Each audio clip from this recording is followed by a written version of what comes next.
Hello, it's Alexia from Head Trash here. Now, I want to share an interview today with you with Marise. Now, Marise trained in head trash clearance a while ago now, back in 2018, I think it is. And I'm going to be chatting to Marise all about her experience of training, why she decided to train in head trash clearance, and how she's using it in her business, but also in her personal life. And this is really so that you can better understand the method. If you're maybe considering training in head trash clearance, then you can just hear somebody else talking about how they're using it and how they're getting on with it in their business. Hello, Marise. How are you doing? Hi, Alexia. Yes, I'm great. Thank you. And you? Yeah, really well, thank you. Now, today we're going to be talking about the head trash clearance method, you training in it, and what your journey has been like as a result of training in it, what your work looks like, and how you integrate it into your work. So that if anybody else wants to learn to introduce this into their work, then they can listen to what you've got to say and go, oh, this could be for me, or maybe it's not for me. So that's what we're going to talk about today for those people watching. So Marise, before we dive into all that, would you mind just sort of sharing a little bit about you and your work, so people have got a bit of an understanding as to the kind of work that you do and why you might want to train in something like head trash clearance? Sure. So back in the day, before I started training with you, I was mainly working in the field with families, and I call myself a doula, not attending births, but a preconception, prenatal, and parenthood doula. So in that whole domain, I'm working and preparing families from conscious conception already onwards for the whole journey. And you and I know all the struggles and challenges that the families can face, and that there are many things you can help them with. And in the beginning, I was thinking I will only do practical things with them, logistical things, life planning things. But as I delve deeper into solving their problems, I realized that there's an emotional component. So that's what brought me to you.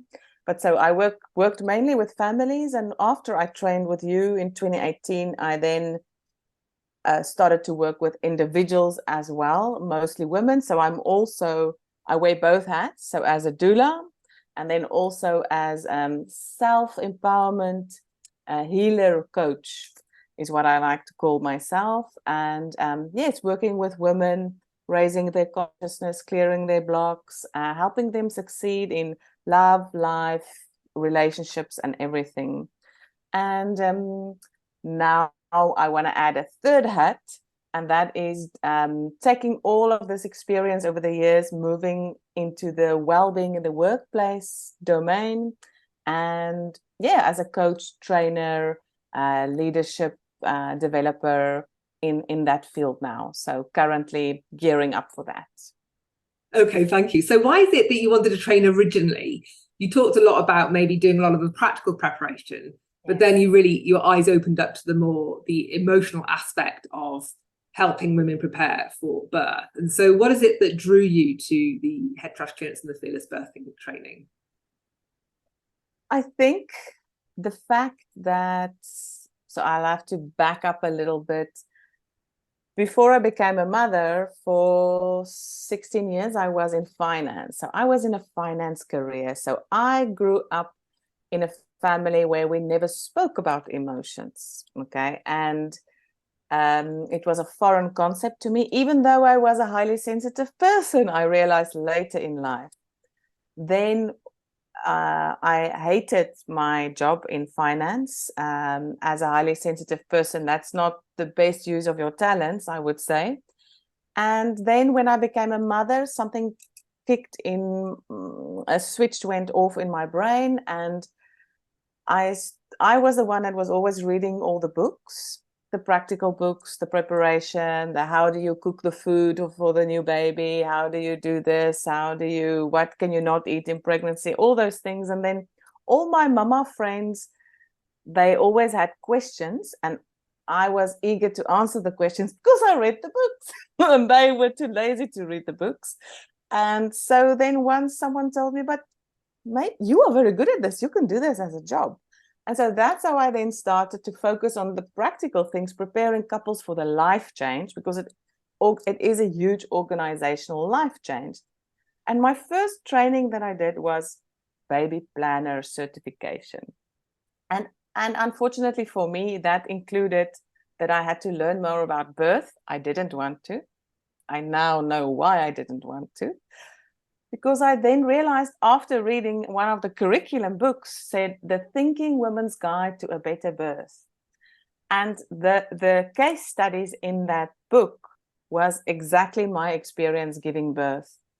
And so that fascinated me, and I realized that I was sort of a victim of the system, you could say, and I was naive.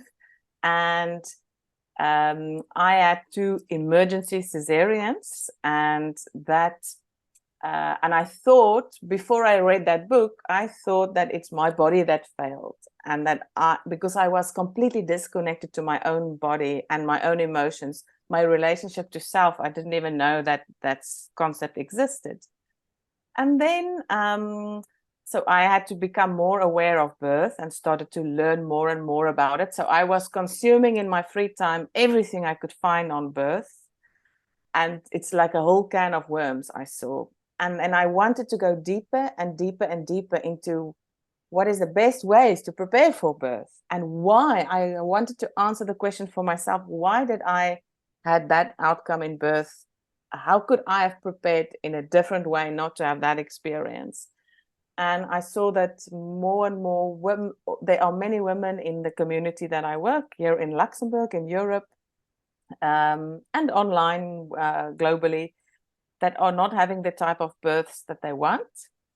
And that really boggled me. And I then started to just dive deeper and deeper. And I studied holistic sleep coaching as well. And holistic sleep coaching means we are not just leaving the baby in the corner to cry it out until they are très fatigué and then they give up and then they sleep and you're like, it worked.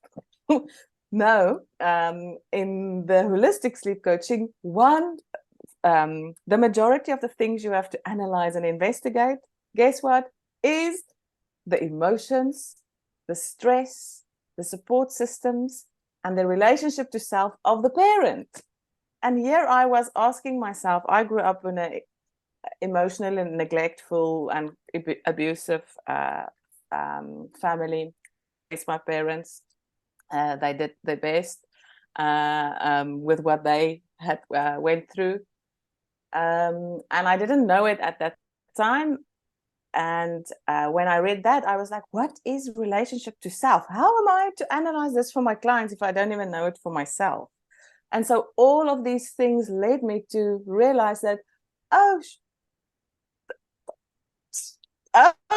my golly, but these things called emotions are so super important. And I made the link to the somatic link back then. I made the link and I could see that it's not the mainstream yet, that this idea that your emotions, your unaddressed, unintegrated emotions can have an effect on your physical health and all those other outcomes, the sleep of your baby, for instance, the birth you will be able to do or not do, the connection to your body, all of that. And it was like a moment for me. And yes, I then just searched all kinds of certifications I could find in that direction. Yes. So I didn't plan when I started to change careers. I never planned to be involved in clearing emotions and, emotional well-being, emotional resilience. I had no even idea what it means. So I was really led to it by breadcrumbs, following what I was curious about and wanting to solve problems for my clients and myself in the process. So you mentioned before we came on, we started recording, that you started training in some more birth focused trainings. Yes. I think you mentioned birthing to being. So, yes. So did you kind of admit to yourself that maybe you needed to kind of start looking closer at maybe the bigger picture in the context of birth at that point? Is that how you made that step across? Yeah, absolutely. Because I was studying anything I could find that was interesting to solve problems of my clients. And so it was the holistic sleep coaching, it was the preparing for birth, it was the planning for the life change. And then also I studied Becoming Us to prepare the relationship of the couple so that their chances of growing together, not growing apart, increases. And it was all coming back to emotions. So birth into being is not solely birth focused, but it's focused on birthing your true being so that you can birth and live and love freely, basically. And so very much birthy things that was fascinating me. And I linked it to then my spirituality, and that we want to create new generations that are less damaged. And that, that all fired me up and made me very curious. Yes. So did you find then that there was a little bit of a, like, what gap potentially, if there was a gap, did the fearless birthing or head trash clearance training offer? Yes. Where did that fit when you looked at what you had already trained in? Because it sounds like you'd already done quite a significant amount of training in lots of really good, connected, supportive, complementary areas. Yes. How did you feel that, what did head trash clearance or the fearless birthing training provide you? Where did it fit for you in the context of everything else that you'd already learned? Yes. So I was really good at the practical stuff, the organizational stuff, helping families with that. I also studied how to introduce the solid foods holistically, how to manage the sleep holistically, and I was taking a much more proactive. What I realized, I'm a bit of a lazy person, so I like shortcuts and efficiency. And so one of the things I saw is, like, for instance, with the sleep, is that because I got parents that come after 2 years of not sleeping, and then they would come to me, and then they would want a quick fix to help the baby to just finally sleep after 2 years of not sleeping. And they couldn't even sit still in the session to focus enough to listen to how we are holistically, slowly going to solve this by first working on them. I found it very inefficient. So I created programs already in prenatal to prepare for that stuff. And then I started to create programs already preconception to prepare everything, because the sooner you start, the easier everything onwards is. So I quickly saw that. And then I saw that that there can be still some blocks, specific blocks and fears and triggers around the birth process that can really be that women widely speak about, and that in our media, media is made to make us fearful of birth. That's the general programming. And I really was interested to find a direct technique how you can zoom in and help to release these fears. And the technique I was studying with Birth into Being, which is a huge multidimensional body of work with many, many different processes and using all kinds of different techniques, including psychodrama, visualizations, body tapping, movement, embodiment, and all kinds of things, going to your formative trauma, which then obviously makes you much more open and free to birth if we don't have all that baggage. Yet I still found, after having done that training, that I needed something very specifically, because women around me that I work with are asking and saying, "Oh, I'm still scared shitless of this," and "Oh, that makes me so angry or fearful or whatever." And I wanted something specific that can zoom in. And I was searching, and then I found your podcast, and I was taking many walks with my baby, listening to the podcast and being amazed at how, at this technique that you developed, and how amazing it is. I remember I was driving in my car, and there was one podcast I was listening where you were talking about the fear that you cleared, the fear of vomiting in the car. And that was, also very interesting and practical. So the ability to zoom in and get very laser focused, absolutely, yes, on fears is what drew you to want to do that. Yeah, exactly. So So, okay, let's fast forward then to you decided to do the training and now you're on the training. And an important part of the training for me is making sure that everybody that trains does a lot of personal clearance work on themselves, because how can you help somebody else to heal if you've not done the inner healing yourself? You need to have walked that path yourself. So I insist on quite a significant amount of personal clearance work up front in the training before we evolve on to other parts. So let's just talk about your own personal clearance work. The first time that you really, that first month or so, you really dived into doing that personal work. What was that like for you, doing that personal clearance work? Absolutely, yes, I agree. That's what I find so nice, now very nice. But back then quite daunting, that when you have to start doing all these things for yourself, when you want to help clients, and then you're like, later you realize so I have a lot of this stuff. And so that I really, yes, the best practitioners are the one that did a lot of work on themselves, and that are constantly growing and asking themselves and questioning themselves and doing a reflection. It was definitely for me a new thing to do back then, though that was the right timing for me. So that I also know now, that every soul has their own timing. You cannot rush it. When the time is right, they will be ready. And so I was ready at that time to do it. And I was very eager and very diligent in doing it. And it really helped me at that time. The biggest thing that I was processing was the relationship with my dad at that time, because finally, when I realized the relationship we had, that I had to put some boundaries, and he didn't like so much those boundaries, and that caused him to exclude me, basically. And that was quite, for a sensitive person, to hear that from the male figure in your life is heavy. I found it extremely I found it extremely traumatizing and emotional. And at that time, this really, really helped me to specifically, I still have some notes here, how I was processing that. Released 13 March 2019, released trapped anger from dad lodged in my gut when I was 5 years old, for instance. And then 1 April, released trapped failure from mom lodged in the gut. There was a lot in the gut, let's just put it that way. And I was then working already 2 years with a holistic doctor to heal my gut.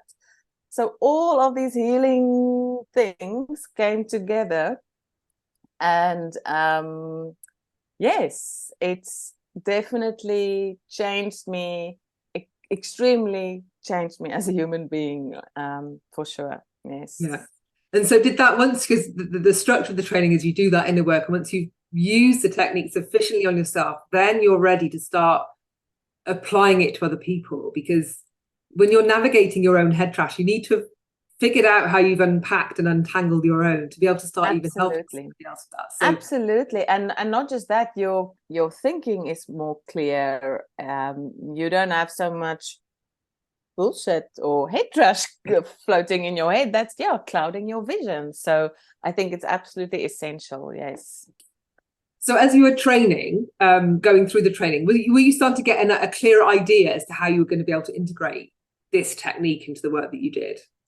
Yes, for sure. I immediately knew right away that most of my clients, this would be something that could be used with them, because let's face it, any service you deliver to expecting or new parents, there are always going to be emotions involved in the process.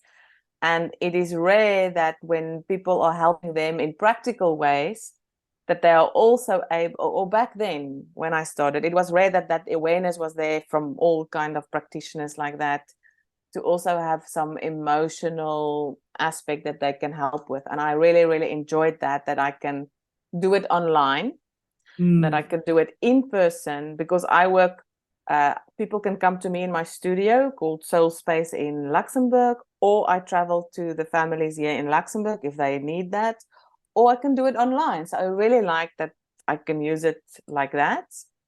And it's not just a therapeutic technique where you absolutely have to be in person all the time. So that was very flexible, and that I could adapt different situations and different clients. That was amazing. And then the fact that I was not limited to just families. I then later realized, wanting to scale my business to work with women in general, going through all their life stages, adult women, that I can use it on the whole life spectrum, not just the part of family and preparing for family and coping with family, much, much more than that. And so that completely opened everything, and I could combine the other techniques that I learned, combine it with that, and how the sessions that I would deliver to my clients, I would blend different techniques that I would use in one session depending on the client. Yes. So what might it typically look like using head trash clearance with your clients? Like, how does that, I don't know, like how long might that session be? I mean, how does that kind of, what does it practically look like? Somebody thinking, okay, well, how would this work for me? How are you using it exactly? Like, let's get a little bit specific. Okay. So I do the way I work is a bit more, my sessions tend to be a bit longer. I've tried to do short sessions. It's not so much for me when I want to go deep. So I do 1.5 hour sessions, which I call as a mini session when I work with individuals or families. Otherwise, a full session is 2.5 hours. I like it because then in that time we can get a lot done. And it's only one time for the client to drive for 2.5 hours rather than 3 times for 45 minutes, 3 times, so it saves time. And in that session, you can have time to build the relational field, to be able to dive deeper and investigate everything that you can play with in that session. And I like the fact that the head trash clearance method is, how can I say, the language is simple and easy to understand, that I could propose it to any of my clients, no matter their beliefs and their limitations. Okay, they need to be willing to open up a little bit.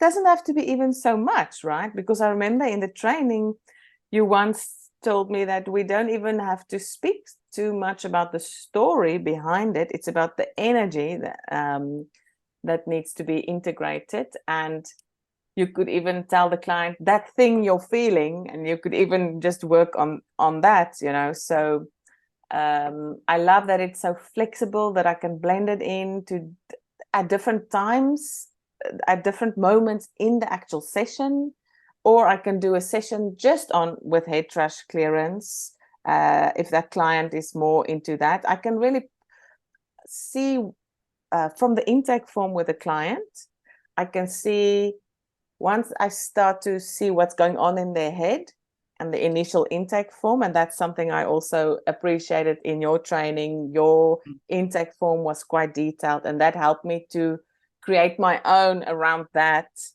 And from there, I get ideas of which technique and which method and from which angle I can go in the sessions with the client. But in general, my clients that want to do long-term sessions with me, for instance, a block of 10, a block of 20 sessions, in the beginning, in the first sessions, I would definitely use the head trash clearance only, because it's a nice entry. It's an easy entry.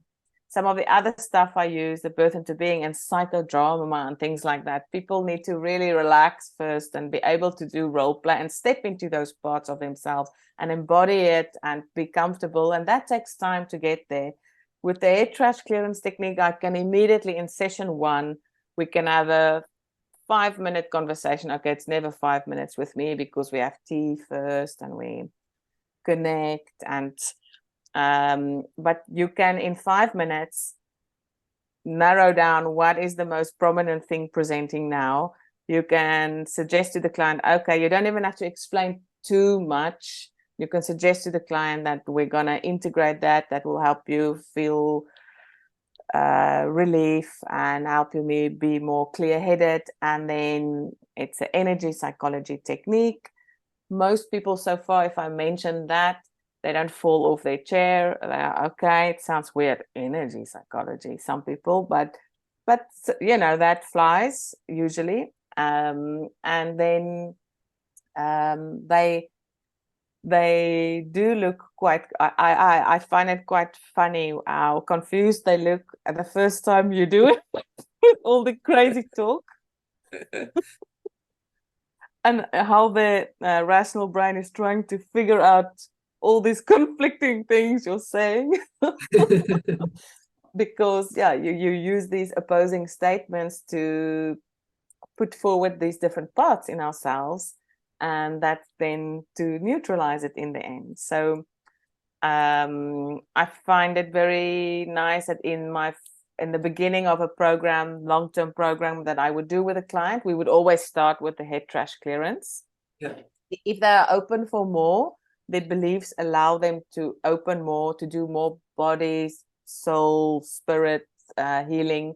Then we go deeper and deeper in the program that we work with. And then at some point, even if we have a journey with specific processes that we will use with my other methods, for instance, the birth into being method, sometimes they come into my office and we said, okay, we planned to today do a limbic imprint recoding, but then they come and say, shit, my husband is an asshole.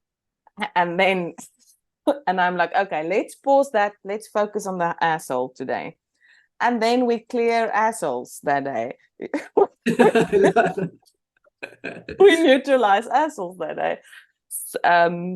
And so I like that I can bring it in at any moment. I can also tell you, like, for instance, how in one session I could not just in the beginning do a full, nice, formal head trash clearance. I can also quickly bring it into any moment, a little bite-sized chunk of it. For instance, I'm in a 2.5-hour session. We're doing deep birth into being work. We're looking at all the stories they wrote down about childhood, and I'm analyzing it and putting it into the different processes that we will do, splitting some scenes, how we can do the psychodrama to create new stories to integrate into the nervous system. We use embodiment. We use some breath work to get into a slightly altered state before we do all these fun things. And then at the end, there's always integration in that technique where they go down. And so if they are here with me in my studio, they go lie down there. Right. And I go do some body tapping and I repeat some phrases from their essence that we prepared before. But then sometimes, based on what happened in the session, I can tell them, okay, can you put your hands in the tap position while we do integration? And I would tap their body. They would have that there. And I would repeat some phrases from their essence to remind them of who they really are. And I could mix a quick head trash phrases in there to just neutralize those opposing parts in them that I intuitively at that moment just felt was needed. And so this evolved quite much later on in the journey. As I said, the initial training with you was in 2018. So that's been evolving over the years, how I've been using it and becoming more comfortable. Yes. I have to say, I sorry to interrupt you, but before I forget, I do remember in the early days when it was all very, very new. I was much more detailed. Like I summarized, like, you can see all my notes from the very, very beginning where I wrote down in detail how I'm going to create the line items and all those things. But now it's much more, I can much more intuitively do it and work laser focused much quicker. And I remembered that you motivated me to be thinking like that. That was quite a surprise, because sometimes techniques that you learn, you can only use it in this strict way. So I really like that you can blend this. You were saying that, yes, the more you get to do it and the more you get used to activate these main energy meridians, when you're programming, that when you're doing a clearance is, for instance, when you were explaining on a podcast or something, when you go for a run, sometimes you just quickly run and you do like this and you don't even have to put the hands anymore. And I'm like, wow, I want to get to that point, to that stage. So yeah, I find it amazing how you can flex with it and blend it into any moment. Yes. Yeah. No, it really sounds like you have kind of created a way of working where you've drawn together all of the things that you've learned to create a unique Marise kind of way of working. That is, it's unique to you. You're not, like I get some people, they might go to a hypnotherapist or somebody that does TFT tapping. It's a very similar experience that happens. There's not a lot of change from hypnotherapy to tapping. There's a very, whereas it sounds like you're really taking all these different strands and creating this very woven tapestry of a way that you work. Do you think, does that help you to stand out as a practitioner, as somebody that works with women, or that, in terms of for your business, having your own way of working that can't really be compared to anybody else, and that gives you a much more compelling reason to bring people to you? Do you find that in your business? Yes, definitely, because I feel like I can handle all kinds of different things they throw at me, and I'm not scared when they come and sit and they dump a problem. I have different techniques to play with, and I can even work on this with the same problem. I can work from different angles with these different techniques. So I really, really like that. And that helped me to expand the range of clients that I was seeing, and the depth of how I can help one client. The journey that one client can take with me has, expanded, and the stuff they can buy from me has increased, basically. Yeah, for sure. And so you've talked about the continuing evolution of your business and how you worked in finance before, and now you're thinking about going back into the corporate setting. Yes. And working with, and so now you're looking at other training with head trash. We've got head trash coaching, and how you can continue what you've already been using for many, many years and are now very adept and very fluid with. And it looks like it's enabling you to continue your own evolution in business and your own personal evolution in the work that you do. Can you mind just talking a little bit about that?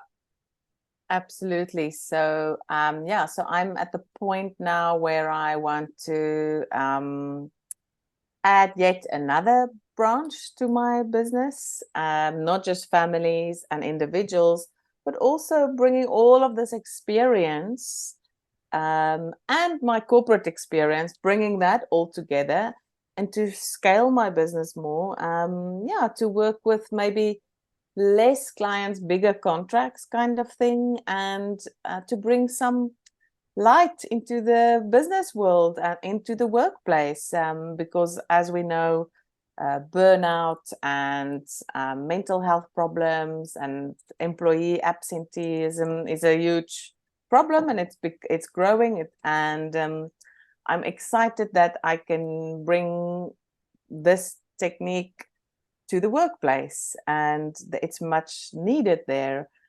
So yeah, for sure, I'm very eager and excited to continue the learning with.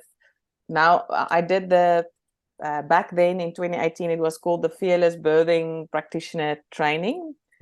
So I did that then. So I'm very excited now to amp that up to do your head trash clearance coach training as well. So you're going to start jump track so that you can expand the remit, take it a notch further. So you can start using it in a different way in the workplace.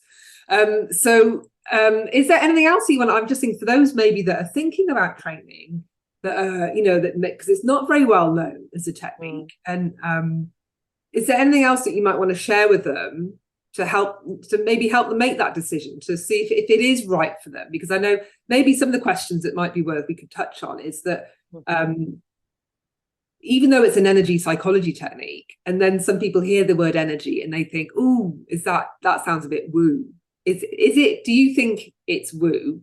And yeah, what do you think? Like, just taking the woo idea head on. Like, what are your views on the woo-ness of the method? Yes. So I have studied different methods, some quite very woo methods, and which I love very much. It gives me great satisfaction. But not all clients are have that kind of beliefs or at that level of consciousness. And so I meet my clients where they are at, and I love the fact that their trash clearance sounds very mild in terms of the woo factor. Yet, as we know, behind the scenes or deep down, once you start raising that consciousness, there's only one direction we are all going, and it's woo. And so I love that it's woo in disguise. Yes. Woo in disguise. I love it. Yeah. Yes. It's So good for you. Yeah. So it means that you're able to work with people in a woo way without them realizing that that's what you're doing. Exactly. Yes. And they're still able to experience the change and the transformation. That doesn't get in the way for them. They get all the benefits. I get the client, and I still feel that I'm true to myself, that I'm doing something that's useful and that will ultimately make the world a better place, because that's why I'm not in finance anymore and I'm doing these kind of things. And so, yeah, that's perfect. We don't have the whole planet already at a high rate of consciousness. It will take time, and we need some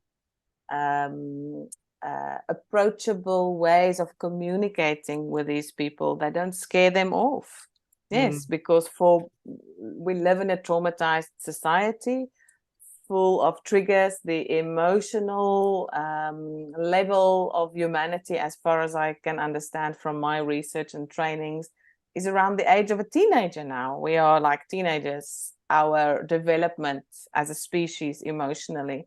So you've got to work with teenagers, and they don't know what's good for them yet. So don't scare them off with being too woo too soon. They will get there. They will get there, yeah. And are you do you have any sense of I don't know, like amazement sometimes at maybe the transformation that you do see in your clients? Because I know I get this. I'm just wondering whether, I see some of the changes happening with my clients, and I just get blown away by the rapidity or the speed of that change, that it still blows my mind. And I've been doing this, over a decade, and I still get humbled by the work. I'm just wondering whether that happens to you at all. Yeah, absolutely. Often right after a clearance, you can see immediately the person looks different sometimes, even the way they move, the way they breathe, of course, or just the insights that they get as you move through the different dimensions while they are in the tat position and you are performing the clearance first on the one side, and then they're like, okay, nice and confused. And then you move to the opposite side, you clear that, and then they are floored. And then the insights that they already at that point sometimes share with you of how different they feel, and that they couldn't believe they were so stuck just 30 minutes ago, that it's like now it's nothing. Or the more longer term results that you see, where they finally do go to that Christmas holiday with their parents, and they are saying, so finally I could sit there at the Christmas table and I could actually be grateful that I'm there with my parents, and not be so triggered when they did their usual annoying, irritating things again. And my triggers just were not there anymore. And they could enjoy life more. They can be better parents more. They can, and the sleep coaching that I do as well, I always include an opportunity to do some emotional clearance for the parent as well. Previously, I had to outsource that. And I was so excited when finally I was trained in it, and I could say, you know what, if we have emotional stuff, I can quickly do a clearance here and then. And so the ability for them to stay calm under pressure, to face the fears in the birth. I mean, that's so quick. That's rapid transformation there. Yes. So I was working with a twin mom the other day. She already had a baby. She was expecting twins. It was not planned. They were thinking of not having any more kids, and then wham bam, twins. And it's not even in the family. So what a shock, huh? Yeah. And so exactly, we could do a clearance around some of the themes. There are several themes at play there. And we could do a clearance on that. She was nice and confused right after. And then that same day, she wrote me back, and I told her it's still going to continue to process in your subconscious. Don't go to bed late tonight, drink enough water. And, the usual self-care around everything that you advise your clients. And she emailed me and said, I feel utterly joyful about this pregnancy now, and I couldn't imagine that I could find you, because it was by accident that she met me, and she didn't prepare at all for this birth, because she was putting it off, and she was extremely fearful and feeling guilty that in the beginning she was anticipating to maybe even terminate the pregnancy. It was all mixed emotions around that, and it just kept her in total confusion. And then she could go on clear-headed and vaginally birth 2 twin babies. It was so beautiful. Amazing. Yeah, and to have moments like that, scattered through your weeks working with clients, it's amazing. Yes, and how you use it on yourself, the blocks you face, and the things you could do that you couldn't previously do. No, it's amazing. And observing that in yourself, how you could stay calm under things that would usually upset you so much. And I talk to my kids about it as well. For instance, when I moved into a new apartment, and the parking situation was very difficult. I have many talents. Parking is not one of them. My ex-husband always said I creatively modify the car. And there was this annoying beeping sound coming from the car when you are reversing out. Beep, beep, beep, beep, beep in your ears all the time. And I was making me very, very anxious while I was trying to sweat and reverse without bumping the car. And then the kids would be in the car, and they are 10 and 11. So I want to keep my cool, and I want to teach them this is how you handle annoying situations.